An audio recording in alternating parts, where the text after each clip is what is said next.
associate. She's going to do a talk with Mary. So let's hear it for Suzanne and Mary. It's so great to have you back here. Thank you, Suzanne. One of our favorite people. We're so proud of you for this book. It's amazing. Yeah, it's hard. I get really self-conscious when I read the books of people I know because I'm like, oh, I don't know how to. But like, I just lost myself in this one. I forgot you wrote it in a good way. Good. But yeah, it's got so many great universal themes, like, first friends, first love, bullies, dealing with middle school, which my son is doing right now. He's the same age as Ham, which is awesome. And then, coming at that from a discovering your sexuality viewpoint too, which is, luckily we're getting a lot more of that now, but it is, not still a widely practiced thing. But then there's some interesting other concepts that you don't get much in middle grade, like the kind of exploring your own prejudice and preconceived notions too. Like, Ham's like, oh, everybody's a bully to me, but he doesn't look and see that, like, he assumes things about people too. Right. And then also just what do you do when those friends or those first loves or whatever maybe don't have your best interests at heart either, which is a sad thing to have to explore, but important, I think. And it's full of amazing characters and a very amazing cat. Yes. And yeah, it was beautiful. I loved it. So I guess the first question would be like, how much of the book was informed by your experience, both growing up and later? Because there's definitely a teacher that I feel is somewhat you, right? So yeah. So I think there's so many incredible writers standing around me, and we're in this hallowed place as it is. Those of us that write know that our books are really our emotional landscape, and I think the juiciest and sweetest spots for me are the places where I'm going back to something that bit me a little bit, punched me in the gut, or was particularly wonderful. And I'm a big queer, and I'm so happy to be a big queer, and you're going to hear me saying that a lot as we move down to the elections.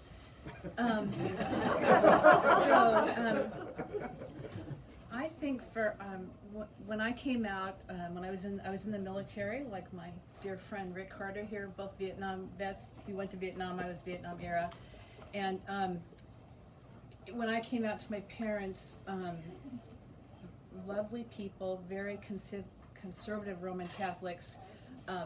My mom flew off to a monastery in Santa Fe and fasted and prayed, and had consultations about how best to get someone to come give me an exorcism. And that is not fiction, that's true. My father ended up in the ER a week later.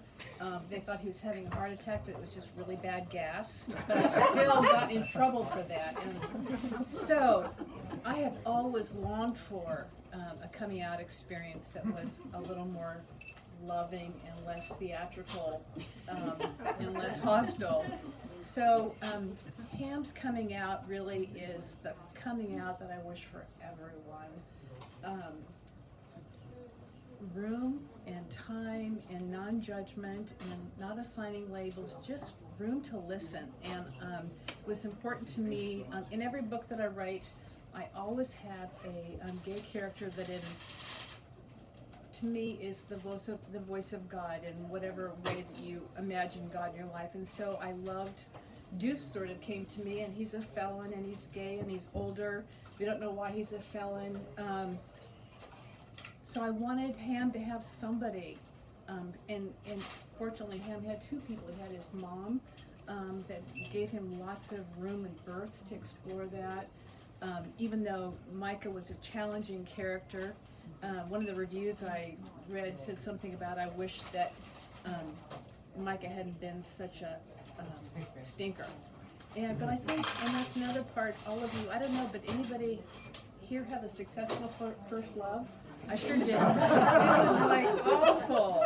You pick people based on hormones, which is exciting, but it's not usually the best way to go. So, there was a lot of me that was being laid down. And my editor, HarperCollins, the first version of this book, Ham's love interest was actually a girl named Minka.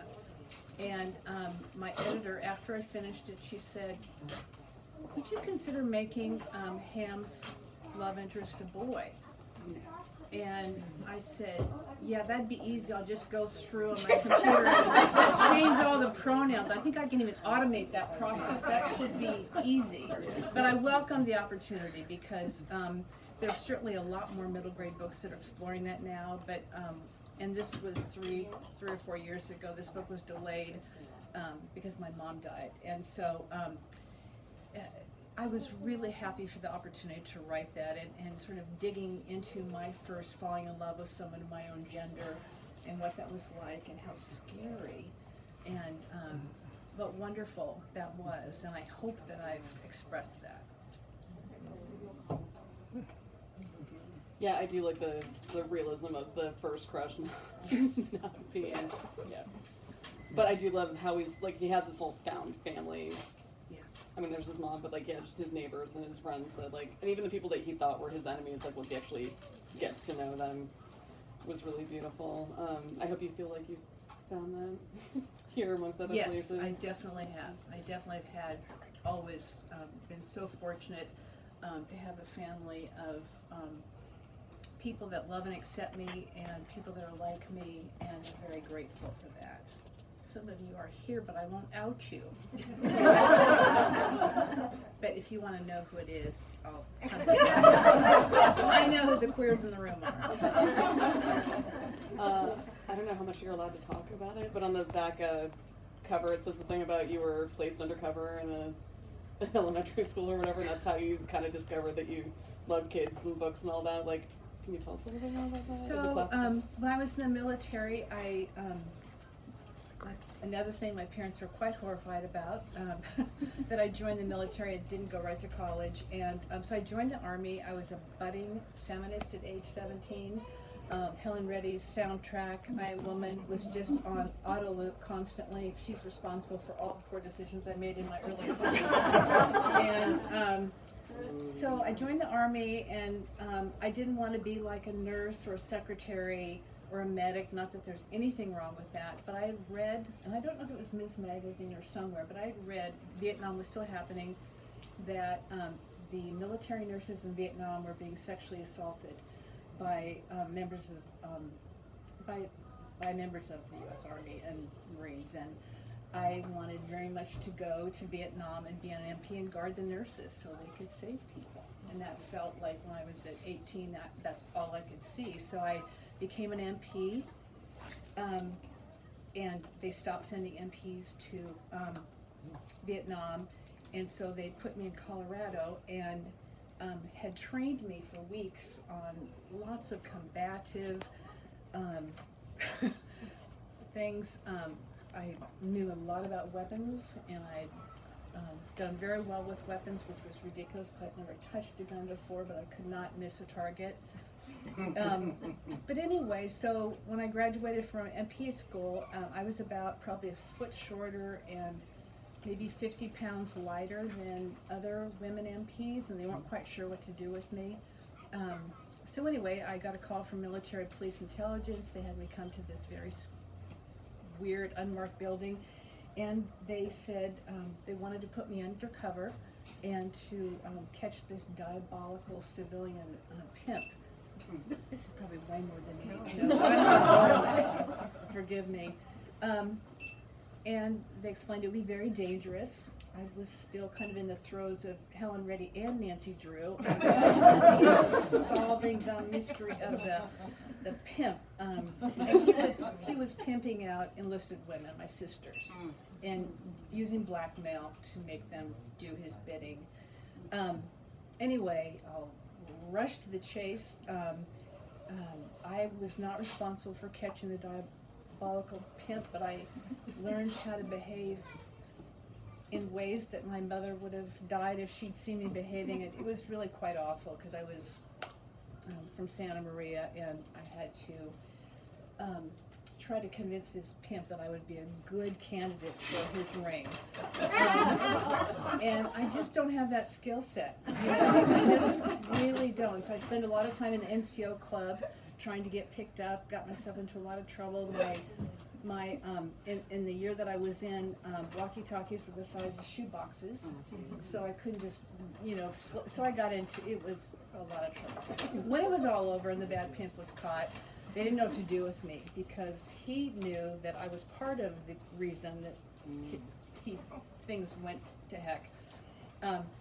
So rather than discharge me, which I would have been disappointed about, rather than transfer me, which I would have been happy about, they decided to hide me in plain sight at Fort Carson where I was serving. And they hid me in the post preschool that was way at the end and said, you're going to be now you're undercover as a preschool teacher. What can be hard about that? And they gave me 12 2-year-olds, which sounds darling, doesn't it? So if you're not a trained teacher and you have to be responsible for a classroom of 12 2-year-olds, what do you think I did with them? Taught them how to shoot?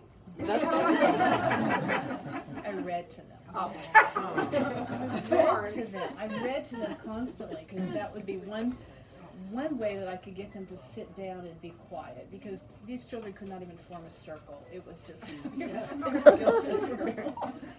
Anyway, so I stayed in the nursery school and read and read and read and fell in love with children, which I'd known but I was very busy on my feminist route, and so children hadn't figured into that. So by the time I got out of the Army, I went right to school, enrolled in early childhood education, and took wonderful courses in children's literature and learned more about why they're so powerful, why do children's books stay with us, and why are they so deceptively difficult to write, but wonderful.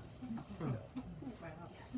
When did you first decide to write a middle grade novel? What was the first impetus for that? Yeah, so I heard someone say recently that children's writers, you might think they have a lot of children and grandchildren, and so they have a lot of access. I have no children or grandchildren, but I have a very active inner 11-year-old, and she doesn't really age up or age down. I've been trying to write picture books, and I tried to write a YA, but that place in me that feeds my writing is 11, and so far I haven't been able to change that. So I think that really comes out in the voice of your characters too. You definitely I get hope the vibe. Yeah. I hope so. Yeah.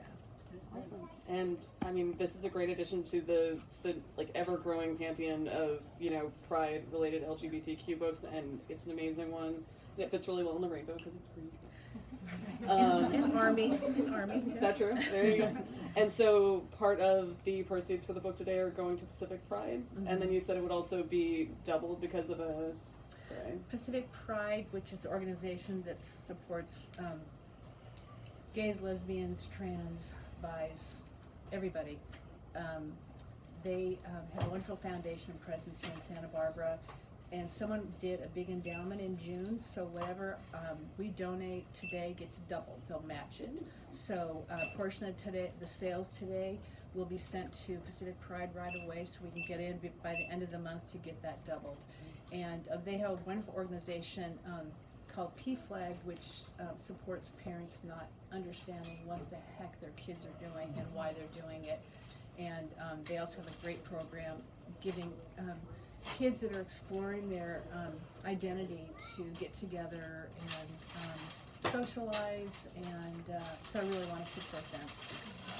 So thank you for purchasing books today so that we can help support them. And thank you for coming. And I just want to thank Suzanne because she knows more about children's books than any creature on the earth. And please use her when you come here. She can help you find age appropriate, and when I used to work alongside of her, it was scary. But I love her. She's great. Thank you.